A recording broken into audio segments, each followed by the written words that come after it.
Hello, I am Alisha Blackwell-Calvert, certified sommelier and wine enthusiast 40 under 40 recipient. I am so happy to be here with you today and share some of my thoughts on how to make your wine and cheese pairings for the holidays a success. A couple of tips I have for you off the bat is as you're choosing cheeses for your cheese boards for the holidays, there's a few things you should consider while choosing a cheese. Consider the acidity of the cheese, any sweetness that might be involved, and the texture of your cheeses. And that will help you pinpoint what kind of wine would best fit your pairing. There's components in your wine that you should consider as well that makes cheese and wine pair perfectly together. Sweetness in your wine, tannin structure, and acidity are things you should consider as you're pairing your cheeses and wines together.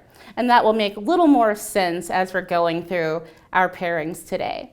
The first pairing I have for you is the idea of pairing creamy cheeses and crisp wines together.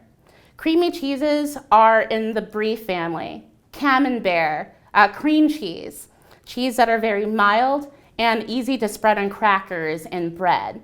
My example for you today is a bloomy rind cheese. Bloomy rind just means that the rind of the cheese has been washed and it gets this gorgeous white color. The cheese itself is produced by Green Dirt Farms out of Weston, Missouri. This is their Ruby, which is one of my favorite cheeses. It's buttery in texture and yogurt-like in flavor, so the cheese itself is very mild and creamy. The best way to pair this cheese is by pairing it with a crisp, bubbly wine. Wines like Cava, Prosecco, and Champagne are perfect for creamy cheeses because the bubbles in the wine cleanse your palate as you're going along from bite to bite. I would consider Day Wine's Mamacita. This is produced from Vermentino, Malvasia, and Muscat grapes from Applegate, Oregon. Mamacita is a pétillant natural. We call it Pet Nat for short. This is a naturally made wine. The bubbles are produced in each individual bottle, just like champagne and cava. The wine is very crisp, zesty, and aromatic. To me, it smells like rose petals, yellow apples, dandelions, and the acidity is very crisp and clean, like Cava and Prosecco are. The wine itself is really delicious with creamy cheeses and a great way to start your pairing and your first courses. The second option I have for you is choosing a high acid cheese with a high acid wine. The high acidity in both products will cancel out the perception of high acidity on your palate. Cheeses like goat cheese, feta are really high in acidity and seem very zesty and tangy on your palate. A great example of a zesty high acid cheese is Cypress Grove's Humboldt Fog. Humboldt Fog is from Arcata, California, and one of my favorite cheeses in the world. It's reminiscent of French Morbier. It has a nice, beautiful layer of vegetable ash through the middle, which is a signature for this cheese in particular. It wins many awards, including third place in the World Cheese Championship and gold in the World Cheese Awards. A really amazing cheese that is suitable for any holiday party. It's very tart and tangy, as I mentioned before, so a way to combat that is by pairing it with a Riesling, Sauvignon Blanc, or Chenin Blanc, wines that have very high acidity, so the perception seems balanced on your palate. My example for you is the 2018 vintage of Claude Riffaut's Les Bégots. This is 100% Sauvignon Blanc coming from the Sancerre region of France. Sancerre is very bright on the palate. It tastes of green apples, white flowers, and river rocks. It's really tangy, and if you're a fan of Sauvignon Blanc, Sancerre is definitely a region to consider. And it's also a crowd pleaser as well. I love Sauvignon Blanc, one of my favorites. Third option I have for you is considering stinky, pungent cheeses. As you're walking through the cheese aisle, we often overlook cheeses that we don't know what they taste like, look kind of strange, and smell kind of funny. Don't be afraid of funky cheeses. They can be your friends, and they're also an interesting option on your cheese board for the holidays. An example of a stinky, aromatic cheese is Tulip Tree's Tiger Lily. This is very pungent. It smells of mushrooms, parsnips, broth, very earthy and nutty cheese that as it comes up to temperature, it starts oozing and melting. One way to enjoy a cheese like this is serving it with a spoon, so your guests can really dig in and spread it on your cracker or your bread. This cheese is best paired with a stinky, aromatic wine. My suggestion for you is pairing it with a Greek wine.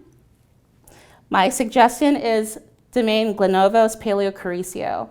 It's a fun wine from Zitsa, Greece. Anyone who knows me knows I'm an advocate for Greek wines, and they should not be overlooked.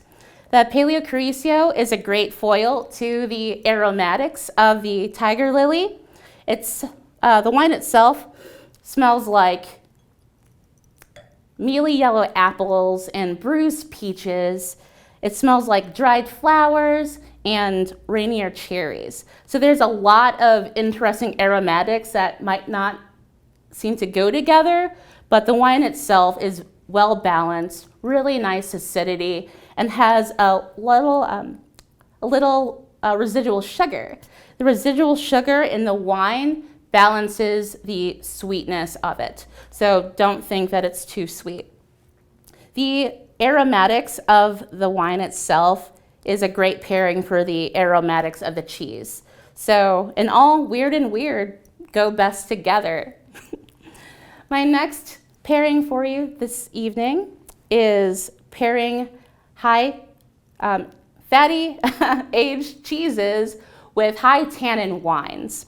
One of the reasons that we pair ribeye steaks with bold wines is because chemically the fat in the steak adheres to the tannin of the wine. That's why young Cabernet Sauvignons from Napa taste softer with a steak, is because of that chemical process. It happens with cheese as well. So definitely consider pairing cheeses like Manchego and Comté with wines that have a lot of tannin structure. Wines that have high tannin include Cabernet Sauvignon from Napa Valley, Sangiovese, Nebbiolo.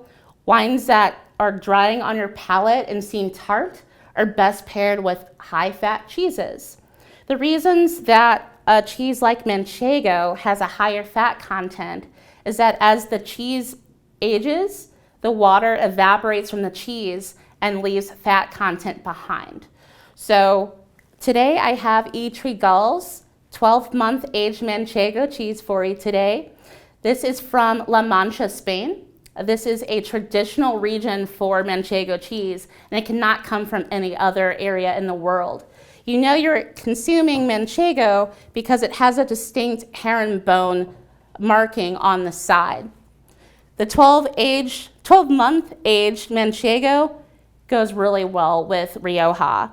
And another tip I have for you is pairing cheeses from a certain region with wines from the same region. So the Manchego is from Spain, pair it with a Spanish wine. Rioja is one of my personal favorites. It's made from Tempranillo, Graciano, and Garnacha, indigenous grapes to the region. Today I have for you Marqués de Casares 2011 Gran Reserva Rioja, which can be found in multiple locations in the U.S. It should be an easy one to find. The wine itself smells like plums, black cherries, and vanilla from long oak aging. It's definitely a crowd pleaser for you and your guests, so give it a consideration. My final pairing idea for you today is dessert. One of my favorite desserts is cheese. I can eat cheese all day long. Blue cheese is a great way to end your meal. One of my favorite blue cheeses is produced by Rogue Creamery. Rogue Creamery is based out of Central Point, Oregon. Their Smoky Blue is one of my favorites. It's a cheese that is very distinct. Rogue Creamery smokes their blue cheese with hazelnuts from local forests and the areas around the creamery. So it's kind of like making wine, using what you have around you to make a really amazing product. Smoky Blue has a very subtle pungency, and I think that's why it's great for dessert. One way that I like to enjoy blue cheeses is by pairing it with sweet wines like port, Sauterne, or late harvest wines from anywhere in the world. Today I have for you Quinta de Romaniera's late bottle vintage port. This is from the 2012 vintage, and it's really delicious wine. If you're a fan of tawnies or ruby ports, this is a great one to consider. Quinta de Romaniera is a fantastic producer that puts a lot of love in their wines. The port is coming from Douro Valley, Portugal, using indigenous grapes, Tinta Roriz, Touriga Nacional, Tica Franca, and several other grapes to make the blend. Then it's aged in large barrels and bottled, unfined, and unfiltered. So it has a lot of flavor, and don't be afraid of sediment at the bottom of the bottle. It is completely natural for this wine. The port is not cloyingly sweet. This is why this is one of my favorites. It's a great accompaniment to the subtle pungency of the blue cheese. They work very well together because the saltiness of the cheese and the sweetness of the wine are hand in hand, just like Chex Mix. One of the things I like to do with my blue cheeses is drizzling in honey. Today I have poured Anya Corson's fermented organic jalapeno honey sauce on my blue cheese today. Sometimes blue cheeses are a little too pungent, a little too zesty. A great way to use it for dessert is by drizzling honey on it. The spiciness of the jalapenos, the saltiness of the cheese, and the sweetness of the wine are a really great way to finish a meal. All in all, a lot of cheeses and a lot of wines can fit into any of these categories that we talked about today. You can definitely serve one cheese for your guest or have an array of cheeses on your platter as a showcase. And don't be afraid to have several different types of wines for your guests to enjoy as they're going back and forth and socializing for the holidays. Another tip that I'm going to leave you with today is making sure that you're serving your cheeses at the proper temperature. Just like wine, we have a habit of serving our cheeses too cold. Before your guests arrive, I would pull my cheeses out of the refrigerator about 20 or 30 minutes prior, so the cheeses have time to come up in temperature. That way you'll get the best flavor out of your cheeses. Thank you for having me today. I thank wine enthusiasts for including me in their 40 under 40 list, and I'm so happy again to be with you this afternoon. Well, happy holidays, folks. Thank you so much, and cheers.